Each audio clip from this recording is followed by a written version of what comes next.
Mga viewers sobrang kinilig sa tambalang Jomcarl, Jomar at Carla nagka-developan nga ba?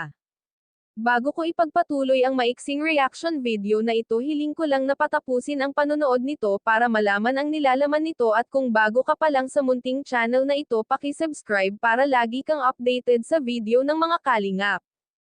At pakisuportahan natin ang ama ng kalingap na si Val Santos matubang Ate Edna Vlog at si Kalingap Rab.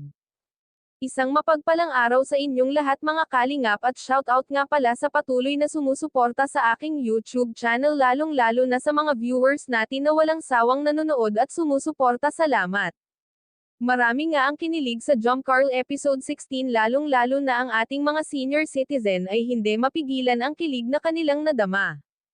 Kaya nga nag-request ang mga viewers na sana daw sasagutin na ni Carla si Jomar at magbabagang taon na.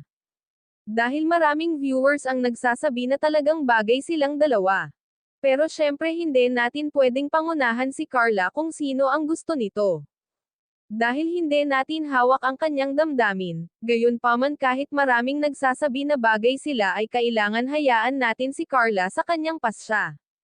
Dahil marami nga ang kinikilig sa kanilang love team na Jomcarl. Excited na nga ang iba na ipalabas silang muli, marami nga ang nagtatanong kung kailan ipapalabas ang Jomcarl 17 at gusto na nila makita si Jomar at Carla. Lalong-lalo na si Jomar na persigido ito kay Carla. Wala naman masama at binata itong si Jomar, kung sakaling manligaw man siya kay Carla ay walang magiging problema. Ang tanong ng karamihan, gusto kaya ni Carla si Jomar, dahil napakalayo ng edad nilang dalawa.